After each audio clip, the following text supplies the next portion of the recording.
Hello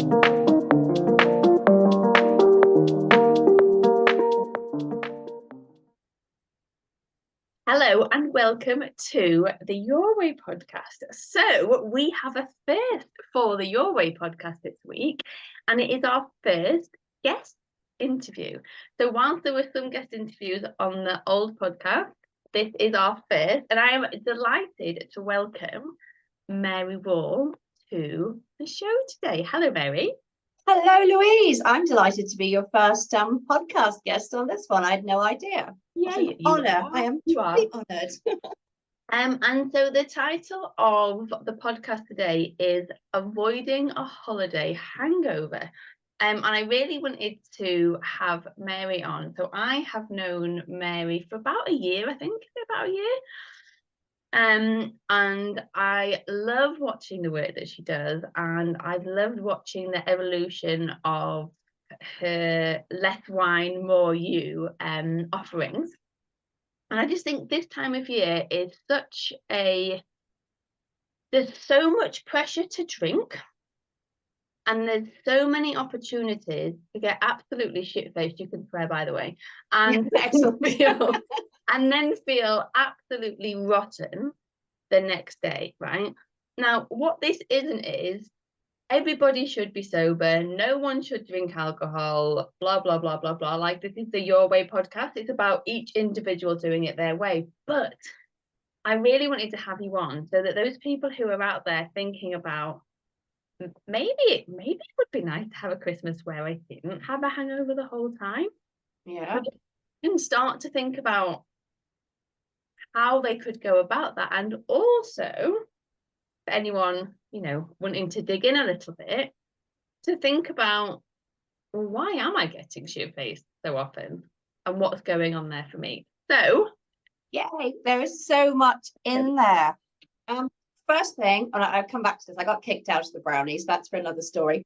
But the brownie motto when I was in the brownies in Ireland was be prepared. And that's the number one thing I can say for the coming weeks is just know where you're going. And also, think about where you're going. You don't have to go to every single event. There's so many things going on. You don't have to go to all of them, and you don't have to drink at all of them. I had a conversation with a client the other day, and she was just saying, I said, what's happening at the weekend? She said, oh, well, going out Friday, there's going to be drinks. I'm going out Saturday, there's going to be drinks. I'm going out Sunday, there's going to be drinks. And I just said to her, why? She's like, well, because there always is. I'm going to such and such a place, and we always get shit-faced there. And I'm going to my sister's, and we always get really drunk there. And I'm going out for lunch with those people at their house, and we always get really drunk there. Like, well, do you want to get really drunk? She's like, no. So like, you don't have to drink all the drink. And especially because it's, lots of the events we're going to at this time of year might be, work parties or parties at people's houses, where it's sort of essentially, funny years free drink. Mm-hmm. People think, oh, it's free, or I'm being offered a drink, or I'm going to somebody's house and I should accept a drink because they might think I'm a bit weird if I'm not drinking, and I don't want to be, Debbie Downer. If in a smaller setting around a dinner table, I don't want to be the one, putting their hand over the wine glass and saying, oh no, not me, I've gone teetotal now, I don't drink, aren't I marvellous, kind of vibe. Which is, if you want to go down that route, that's fine, but you might not, have many friends at the end of the holidays. So yeah, it's just being aware of, being conscious of what events you want to go to and whether or not you want to drink at them. And, and if you are going to drink, why are you drinking? Are you drinking because everybody else is drinking and you're going to feel like you're not going to fit in? Are you drinking because, say, it's your partner's work stew and you don't really like any of the people he works with or they work with? And you're thinking, oh my God, the only way I can get through this dreary event talking to Bob from accounts is if I literally drink my weight in wine. And then think, do you have to go? So it's just really, I would say take it event by event, get your calendar out, look at everything that's coming up. First of all, see which of them you want to go to, which of them you don't want to go to, and then decide if you're going to drink, how much you're going to drink, and get really clear on the why you're even drinking at them in the first place. And you said then about, so I don't drink, and we'll talk about this in a minute, and I don't never drink. I rarely drink, right? And so I will be, because I've been invited already and I've said yes, going to several Christmas drink events. Now, the people that know me generally know what to expect, but for people that maybe aren't quite as obviously a non-drinker as I am, you know, like people will just generally know. And you talked then about, you know, I could feel a little bit awkward at the dinner table to be that person that puts the hand over the glass and is like, oh, no, no, no, no, no. But what would you suggest for someone? So say someone, they do want to be sociable, they do want to get involved, but they don't necessarily want to drink, or they might want to go and have a drink, but then after that they want something that isn't alcoholic. What would you suggest as like I would say, I mean, if you don't want to have that sort of kind of beam of attention, everyone turning around going, since when did you stop drinking kind of thing, you don't have to make a big deal of it. If you're going out to a restaurant or a party or an event, you can just find out in advance. You can look at their drinks menu online and see what they have. And you can actually practice. I know this might sound a bit bonkers, but you can practice asking for a, you know, say a seed lip and tonic, which is a kind of a non-alcoholic spirit, or a different type of drink, rather, so that when the, you know, when the server comes around to the table and they say, what are you having? And you're like going, oh my God, and you ask for your normal glass of what have you, because that's what everybody else is having. You don't want to feel weird about it. And if you just fluently just ask for whatever it is you want, people won't notice. Yeah, maybe one person, maybe you've got that one friend who's like watching you like a hawk and monitoring every drop or every morsel that goes in your mouth. But that's rare. So just, you know, be sort of, if you're relaxed with it, other people will be relaxed with it. You know, if you are at that dinner table situation and somebody, you know, let them pour the wine. You don't have to drink it. Yeah. You know, I've known plenty of people that have sat at my dinner tables back in the days when I could be bothered to have dinner parties. And, you know, I would notice it because I was drinking a lot. I would kind of notice that, oh, she hasn't touched her wine all evening. They would just be sipping their water. But there are lots of ways that you can get around it. And also, you know, and if you really feel like awkward about it, there's no harm in saying that, you know, you might want to get up early the next morning. You might be driving. You might even be on antibiotics. There could be many, many reasons that aren't like, well, I am holier than thou. My body is now a temple, and I will allow no poison past my lips, which is a, you know, surefire conversation killer, an atmosphere killer at any party. And just be a normal self, so that you can have fun. Yeah, and one of the things that I realised recently, so we went out for a fancy dinner with two other couples, and we sort of were, you know, like, let's just take you into this area for a drink before you go for dinner. Now, one of the ladies was driving. I don't really drink, and their menu had so many alcohol-free options. So I had a glass of alcohol-free Prosecco. She had an alcohol-free gin and tonic. I mean, it's still about the same price, which makes it is. It is. And so, there's no money saving in the actual alcohol-free drink. But I listened to something very funny today on Radio 4. The wine o'clock shopping, the online shopping that happens after you've had a few drinks. So the money-saving element comes in later, but it doesn't necessarily come in at the time of buying the alcohol-free drinks. Yeah. But then that was great because I had the glass and it was lovely and I got to enjoy the experience. And then I did have a little bit of actual wine with dinner, but just enough. And going back to what you said about being that kind of sanctimonious, oh, I don't drink, I would just like to out myself on this podcast. I would say that there are two reasons why I stopped drinking. So I stopped drinking when I was about 20. And I can think of one occasion since then that I've been drunk. And otherwise it's like, you know, I'm having a glass of Prosecco at Christmas, or I'm at a wedding and I'm having a drink. But mostly I don't. And it's not necessarily because I became holier than thou, blah, blah, blah, blah. Number one, massive control freak. Do not like to feel out of control. Do not like the feeling of being out of control when I've had a drink. Also don't like the hangover feeling the next day. And then the second thing as well was, again, around the same age that I stopped drinking, I lost a lot of weight very intentionally, and then was quite restrictive with what I ate.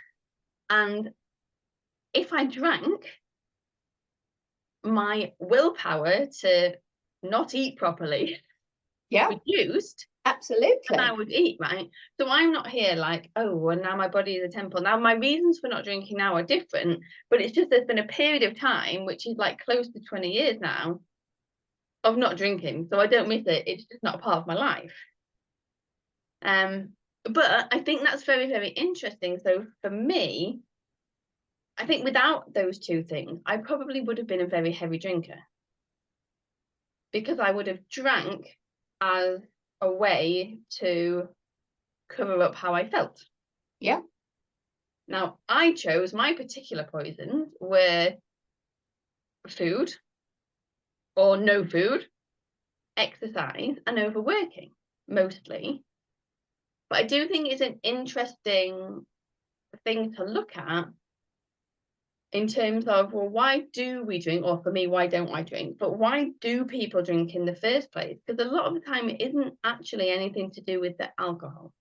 I don't know. And it isn't. I mean, and you know, if anyone was feeling curious about this, I would suggest getting a glass of your favorite tipple, sitting in the most boring room in your house without a phone, without a book, without an animal, without any distraction, and just sit there and drink that drink. And notice the sensations, notice how it feels in your body, notice if you feel kind of, are you feeling that buzz that everyone talks about, or are you actually feeling a bit sort of sleepy? Are you feeling up? Are you feeling down? It's a very interesting experiment. So I'm not going to spoil it for anyone if they want to try it at home and then kind of comment on the podcast. That would be interesting to hear. But yeah, it is. It's not the alcohol. It's for most of the women I coach, it's an eject button. It's everything that's gone on all day, the stresses of the day, the stresses that are not dealt with, things that are bottled up, and they just come, and it becomes a habit. It's just a simple habit in a way. It's 5 o'clock, it's 6 o'clock, our hands up on autopilot at the fridge door, at the corkscrew, pouring the wine, and before we know it, it's in our mouths. And very little thought has gone into it because it's become as automated as brushing your teeth. Just because it's a habit that's been practiced so many times, it's become a sort of second nature. And the body kind of thinks, or the brain, I've got Tina Triceratops here. Hello, Tina. The kind of, the lower brain, be able to, call it that, thinks that alcohol is just the solution. And it's just been trained to think that. So it's a kind of a well-worn path, of the neural pathway. Anytime you feel stressed, anytime you feel anxious, anytime you feel tired or overwhelmed or sad or any kind of emotion that's generally on the negative-ish end, it kind of goes, I know, have a drink. Drink will fix it. And it becomes the sort of solution. So I kind of talk about like alcohol being the solution more than the problem, because your brain thinks that alcohol is the solution. So it's continuously going to offer you, have a drink. Oh, go on, one won't hurt, all that sort of chatter that's going on. Lost my train of thought there for a second. No, that's perfect. And then so if alcohol is the solution, not the problem, what is, not that we are a problem to be fixed, but what is the solution that sits separately to alcohol, would you say? I think the solution is looking at what is triggering people to drink. What is, alcohol creates in the way it works in the brain, the body, it creates its own desire for itself. Right. But to have that first drink, it's just, looking at, why am I drinking? What's going on? If you can just take that pause at sort of 1 o'clock when you'd normally be going to pour whatever it is you're going to pour. A lot of the women I work with are drinking. They're not just drinking out socially. They're just habitually having those few glasses of wine every single night of the week. What am I feeling? What am I thinking? And lots of women, they're not used to thinking of, about things like that. What do I actually need right now? What's missing from my life? What can I give myself in my life? And when we start looking at those things and addressing those things, and in lots of cases, they've got themselves bottom of the pile. They're running ragged, they're running businesses, they've got, important jobs, they've got kids, they've just got so much going on.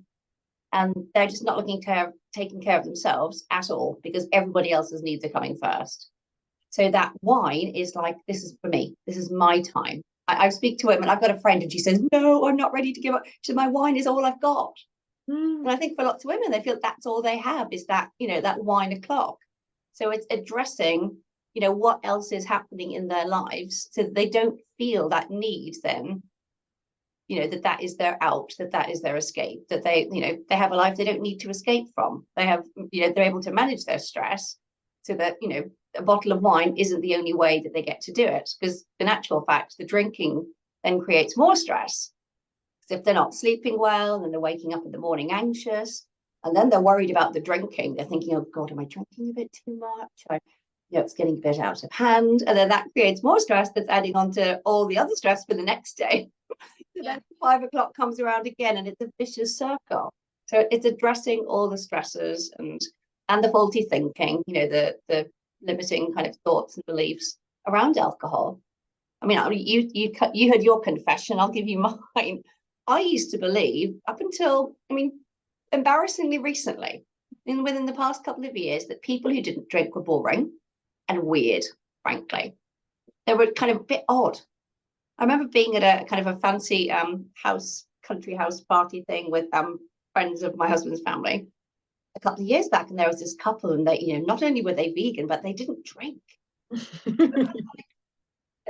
This incredibly successful couple with this very well-known brand business, and we just kind of thought, and they're very nice, but it was almost like, what is wrong with them? They're not drinking. They must be kind of boring, or there must be. And that was all because I had all these beliefs that people who didn't drink were boring and dull, and that is what a lot of my clients, especially coming up to this time of year, are like, how can I go out? How can I do Christmas? How can I go to parties and not drink that much? Because people who don't drink are boring, and that's sort of been imprinted on them from childhood, from the media, from just everything that they've grown up seeing around them. So we have to dig that one out and kind of root it out and pick it apart. Massively. And I think the thing as well is, and you can say whether or not this resonates for your experience, Mary, but most people are in some kind of denial, right? Yeah. So it's like, nothing's wrong with me. I'm drinking because this is normal. What are these weird people doing? Not drinking, rather than like, oh, there's probably more than I would want to do here, and maybe it's something to look at. So I want to just pick up on something that you said a minute ago. So you were talking about all of the kind of the experiences that people have, and you pose some really lovely questions about, what do I need? How am I feeling? What am I thinking? And whilst those are without doubt the key questions that people would benefit from asking themselves, in your experience, because I know what the answer is in my experience, in your experience, how likely is it, or how accessible is it for people who aren't used to doing that, to just do it on their own? Oh yeah, it's very difficult to do on your own, because most people will just look at me like, and I'm sure when I first started doing this work and heard about it, I was just like, I don't know what I'm feeling, I don't know what I'm thinking, I just want a drink. Yeah, and I wonder if, and again, because I don't tend to work in the drinking sphere, but I'm just curious about whether you've heard it in this context. So a lot of the people that I will speak to will know they've got they know they've got stuff to look at, right? And their deep fear is, but if I look at this stuff, if I take the lid off this box, and look at what's inside, I think I'm going to unravel, and I don't know if I can put myself back together again. Yeah. Like, I think that feeling my feelings could be the great undoing of me, right? Yeah. And they will then adapt because of the stuff in the box, which might be drinking or drugs or shopping or whatever. So in your experience, what are the barriers that people perceive that they have? I think they perceive that, they're scared, there's nothing, they stop drinking, what's there? Yeah. Are they going to have any friends? Are they going to have any social life? Are they going to even know who they are anymore? Is their relationship going to change, with their partner, if they have a partner that drinks? Yeah, there can be a lot there that they're kind of scared to get into. Their family dynamics going to change. If they're from a family of big drinkers, how their family they're going to be, you know, sort of cast out of the clan, as it were.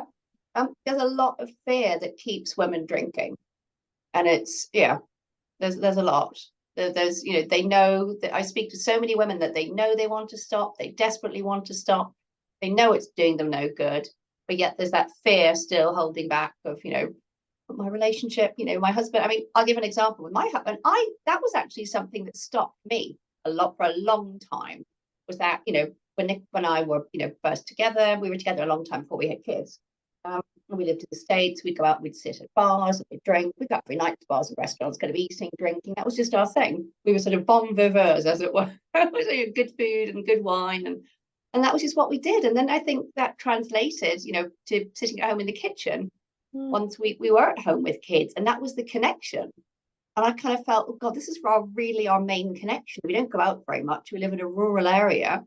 And if I stop drinking, that's going to be kind of, we're going to, you know, that might make things kind of weird.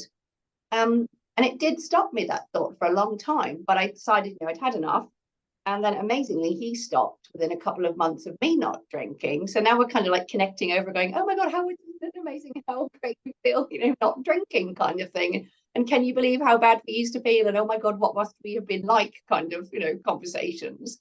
So we're bonding more over not drinking, or in his case, drinking a lot less. When he goes out with his friends, he's just been away on holiday, and with some of his friends on a sports holiday, and he had a few beers then. But at home, he's not drinking, and it's brought us, the not drinking has actually brought us closer. Whereas my fear was the not drinking would kind of make us even further apart. But yeah, I understand that there are, you know, there are fears. There are definite, real fears that people have that make them not even want to go there. Yeah, and I love what you've just shared there about you and your husband, because you're right, sometimes the opposite of our fears happen. And also, by the way, sometimes our fears happen. Like, there are going to be times where someone is going to think something of you or say something about you not doing it. And then again, part of this work is, well, for your clients, how do they become the person that can be firm in who they are against that thing? Because you said one of the big, deep questions that sits underneath it is, who am I without this? And I suggest, I reckon the question really is, who am I? Who am I? Who am I? Especially, you know, if someone's been, you know, drinking like I had for like 30 years, you've been drinking, you've maybe had some kids, or have been very, you know, involved in a very big corporate career, perhaps, where you have this sense of yourself as this, you know, the drinker, the partier, you know, I kind of came of age really, you know, in my early 20s in the 90s, when, you know, it was all about the ladettes and drinking men under the table. And that was kind of a sign of our metal. I could drink any man under the table and dance on it at the same time, kind of thing. And I'm the party girl, the lively one, or the one that can always be relied on. You know, someone phoned up on Tuesday night and said, oh, do you want to come out for a drink? And thinking, who are you without that? What, you know, what's there? And I think, you know, some women, they're very scared that they don't know what's there. They don't know if anything's there. And it's so we go very gently hand in hand to those places. Yeah, and do you know what, Mary? I think if we're honest, if everyone's honest, I don't mean me and you. If we're all the people, if the collective people are all honest, whatever the flavour of symptom masking we have gone for, that question sits there. Who am I? What am I here for? What's my purpose? What's the point? All those big existential questions. And we do the stuff to mask or hide it. And then for some people, it's like, no, actually, I want to know myself. I want to know who I am. And that is why I love that your strapline right now is less wine, more you. Because yes, you help people to less wine. I do. But can you talk a little bit more about where the more you comes in? The more you comes in, I mean, obviously, you know, women come to me with in all different stages of drinking, and it is grey area drinking that I deal with. It is not, you know, a serious alcohol use disorder, you know, people that would have physical withdrawal. It is women that are social drinkers, women that are having, you know, a few drinks every night, but they're, you know, they're functioning, they're going to work, they have careers, relationships, etc. And the less wine, I mean, for some of them, you know, they have already stopped drinking. I have clients that come to me, they've already stopped. So all the work is the more you. The whole time together is that, okay, what now? I think that's the question. They're like, I've stopped drinking. What now? What do I do with myself? Yeah. And even just, you know, in a case of if a woman's been used to drinking, you know, 2-3 hours of an evening, that's suddenly 2-3 hours you've got back. Yeah. You know, my daughter does football now on a Friday evening at 6 o'clock. If that had been a couple of years ago, I would have been like, no, that is 1 o'clock time. That's just not happening. I would have done anything to sort of talk her out of it. But now it's like, yep, that's fine. I have time to do that. So there's just the time element of how suddenly you've got time. And a lot of the women, you know, a lot of the women I speak to will tell me, I don't have time to exercise. I don't have time to take care of myself. I don't have time to do anything for me, but they have time to drink. So there's a little element of kind of fooling ourselves. And we've, you know, I've done it. Lots of people have done it. It seems valid. I'm sitting down, I'm having a drink. I'm tired. I need to rest. But you're kind of tired and you need the rest because you've been drinking from the night before. So it's the more you is, you know, looking into just all the general well-being. What are they doing for themselves? How are they nourishing themselves with food, with movement, with, you know, with breathing, with creativity? I have a lovely client who started drawing again after, you know, 20 years of not drawing, with just, you know, things that bring them joy, discovering what brings them joy, whatever kind of movement it is that brings them joy. Kind of, I mean, I literally have women where I say, you know, what they don't know what they like. It sounds like a joke, but to say to somebody, you know, what's your favorite color? I think, well, I used to know what my favorite color was, but I don't know. Yeah. They lose so much sight of themselves. And it's just that little kind of journey of discovery of, you know, what do you like? Which is sort of a baby step to what do they want? But, you know, what do you like? What kind of music do you like? I make a thing of just, you know, I've got one of these digital DAB radios. And I just put on random stations sometimes. And I've discovered all sorts of music that I'm 51. I never knew I liked. Love it. I was listening to some Irish folk music last night, and Nick came in the kitchen. He went, "What is that?" And that's usually me, you know, saying about him with his music. I really like that. It just really speaks to me. And I would never have, you know, I was looking up, how can I go and see this woman? Where is she playing? So it's just uncovering those parts of you, of themselves that have just been buried, have been forgotten about. And you know, our tastes change. So maybe things that they did like and were into when they were younger have evolved. Maybe they're the same, but it's just really looking at, you know, they'll say, oh, I'm looking after this. They're like, no, but what about you? It's kind of like you're going to bring them back to you. Yeah. You, what about you? I'm looking after my kids, my husband, this, my job, that. I'm like, nope, let's come back to what are you doing for you? What's happening for you? Because most of them are not used to thinking about themselves pretty much at all. Yeah. So it's starting that habit. I think you said before something about like they're at the bottom of the conveyor belt. And Yeah. I think right. And if they're at the bottom of the conveyor belt, you're never thinking about you, you're never considering your needs and wants. Actually, to start to look at all of these things, you get to start to build this rich, full life that is you and that embodies you. So you've kind of weaved a few bits in, Mary, but I would love to hear for you, because your fear was, or your thoughts were, people that don't drink are boring. Like, what the hell is wrong with them? Now, I think most people that know you, if it was like describe Mary in 3 words, they would pick fun as one of the words, right? And that is you now. Yeah, and I had to prove that to myself. I had to go out and I, you know, went to networking events. And I went to things like, right, I want to go out and I want to meet people. That was one of my things when I stopped drinking. I wanted to make new friends. I wanted to meet more people. And I went to these things in the cold light of day and even in the evening. And I was sober. And I had a good time. I had fun. It was great. Yeah. And so what does fun look like for you now? What does the no alcohol fun version of Mary look like? Oh, there's so many things. I like dancing. I love dancing. I want to go out dancing. I've got a bunch of parties lined up for over the Christmas time. They're really looking forward to going to. I'm getting lots of sequins out. I think just being, I thought that the kind of the loud fun-loving part of me was very tied to the drinking, and then I realized it actually wasn't. I think there was a loud, fun, and leery, maybe a bit kind of, yeah, that was the drinking. But this sort of fun and outgoing and up for itness is still there. And I was kind of scared that I would lose that. So that was all the drink and that wasn't me. So yeah. And my clients find the same thing. I think the bits that they're afraid that they'll lose of themselves, they don't. They don't lose the bits they want to, that they like, that they're happy with. I remember, and it kind of touches on something that you said before about, like there can be this fear of, if I do this work, I'll lose my partner, which, by the way, comes up in whatever kind of personal development work that we do. And I remember my first coach saying to me, sorry, Louise, just a second. Elizabeth, no, close the door, darling. I want to call. Family, real life. Yeah, I'm just checking she hasn't let the dog in. Sorry about that.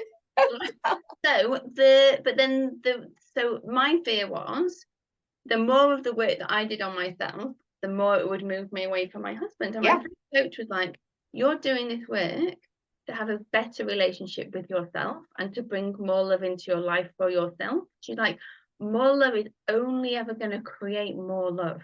Yeah.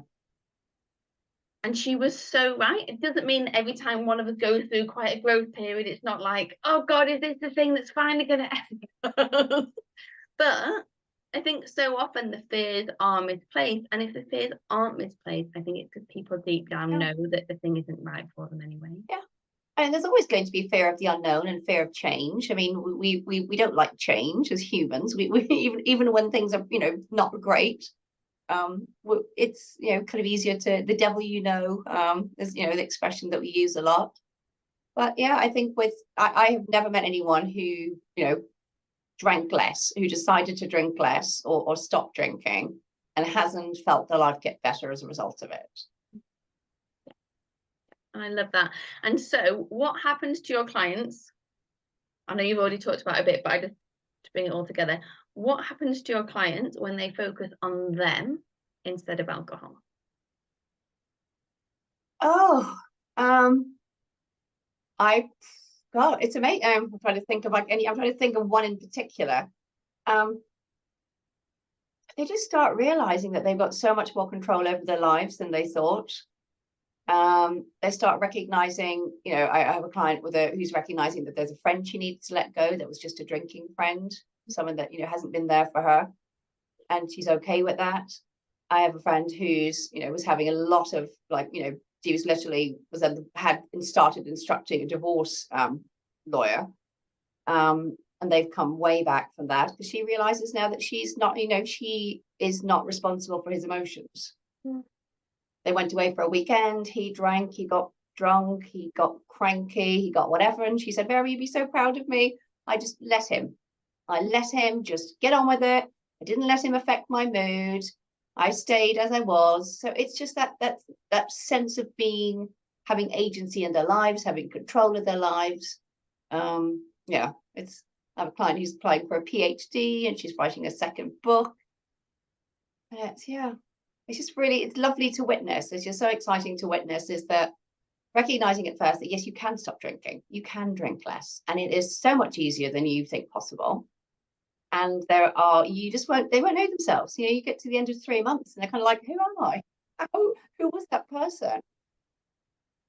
I love that. It's like a new lease of life in a way. It is absolutely a new lease of life, because it is, we kind of talk about alcohol freedom or freedom from alcohol, and it is for a lot of women. It is freedom from just thinking about it, constantly thinking about, am I going to drink? Am I not going to drink? I mean, for some of my clients, they just choose to not drink at all rather than moderate, because for them, the moderating creates more stress about how much am I going to drink tonight? Is there going to be drink there? What will I do? What will I say? A lot of freedom. Yeah, and I think the thing that just popped into my head, and again, feel free to disagree, but it's a really key chapter in the journey home to yourself. Yeah. In that rediscovery of, who am I? What do I want? What do I need? What matters to me? Oh, wait a minute, I get to matter. Yeah, I get to matter. And sometimes, when we get into these conversations, we think, oh, it's selfish. Selfish women putting themselves first. And I say it's not about being this, I have no problem with describing myself as selfish, but I know some people do. And to say, you're just putting, if you're in a family or you're in a relationship, how about looking at it as your needs are equal? Your needs and wants and desires take equal footing to the people around you that you love. Not lesser than, not more than, but equal. And it helps them to sort of, feel okay about, going to, that exercise class or doing things when they think they should be doing, something else or doing something at home or. Yeah, and you're right, it just is so important. And I think one of the things I sometimes say to people as well is, so if you have got a family and kids and a job and all of the rest of it, if you are the glue that holds it all together, Yeah. you want to be taking care of that glue. Yeah, you want to be Gorilla Glue, you don't want to be Prickstick. Don't be glue tack. I heard this lovely thing once, and I've never quite been able to repeat it in a way that was as well said as the first time I heard it. But it was something along the lines of, we get so fixated by the to-do list, and we're so focused on what's on the to-do list, but we forget that we are the paper that the to-do list is written on. Yeah. And if we aren't looking after us, there's nothing to write on. No, I had a vision there of trying to write on like kitchen towel or like toilet paper, and it's dissolving as you're writing, rather than writing on some beautiful, thick kind of vellum parchment. Yeah. So we want to be parchment. We don't want to be toilet paper that dissolves. Yeah, exactly. So if we didn't quite, because I can't remember if we went off a tangent or if we finished this or not, but if you're talking to me, Louise, there was definitely a tangent involved. I know, but I'm really bad with tangents. Or three. We talked about the fact that it's really hard to do this work on our own, right? It's really hard actually to take that lid off and be like, what am I thinking? What am I feeling? What do I need? They seem like simple questions, but if you're so used to putting everybody else first, they are confronting and they are scary. Yeah. And so I would love for you, Mary, to share, because I think if people are like, I kind of want to do this, but I'm a bit terrified, because it's a very, very, very normal way to feel. Where can people come to learn more about you, dip a toe in? Like, what are their options? Because I love, even as someone that doesn't drink and it's not like in my thing, but I love your social media. I love the stuff that you share because it's so inspiring. Like, you fill my feed with joy. And it's not like, oh, joy, and I'm going to drink a bit less, because it's like, oh, joy, and I don't drink. But I guess it's the more you part of it feeds into me. But if people are like, I would like to go and check out this chick, where can they find you? They can find me on Facebook. I have a Facebook group. I'm going to get this right. Less wine, more you. Not the other way around. That might be another group. That's not mine. Less wine, more you. You can also find me Mary Wall on Facebook, and I'm at Less Wine More You on Instagram, and I'm Mary Wall on LinkedIn. I think that's pretty much where I am these days. I'm just dipping my toe in the water of LinkedIn, but I'm getting more familiar with it, and I hope to sort of be there a bit more next year. But yeah, I mean, don't be scared. Reach out.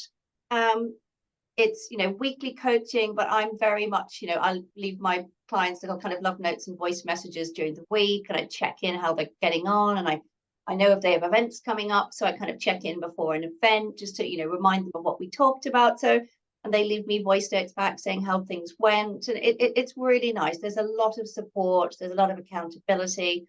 It's not just once a week and I leave you hanging. I have one of my clients in the beginning was drinking 7 nights a week, and she just could not imagine not drinking. So rather than have one session a week, we had 3 20-minute sessions for the first couple of weeks to really just be there. So there isn't the sense that there's no going it alone. You don't need to do this alone. I love that. And so what I'm hearing, bringing in the theme of the podcast, is that you help people to do it their way. I help them do it their way. Yeah, whatever works best for them, their way. Amazing. And so you will find all of Mary's links in the show notes, because they have been provided and they will be there. So you can go and check Mary out. And then just in terms of how you tend to work with people, you mentioned 3 months before in terms of transformation. So share a little bit about your program if you can. 3 months is the Less Wine, More You program, and that will depend on where somebody is at with their drinking. For some people, a lot of that time can be spent on the less wine element if they literally have not yet stopped drinking or they're very new to it. And some clients repeat, so if they might need to stay that bit longer. I have some clients that they're good to go after 3 months. They're almost the whole 3 months is working on the more you, the more them, the figuring out what they want and what they want to do next. Is there anything else that you want to share before we finish? Oh, I can't think. All I can say is you're in control with drinking. Mm-hmm. You never have to drink if you don't want to. And that's pretty much it. You can do it. Yes. So here's the people feeling. For something, I go all red. Say that again. I said I go all red when I put on the spot. I'm like, don't ask me something for the spot.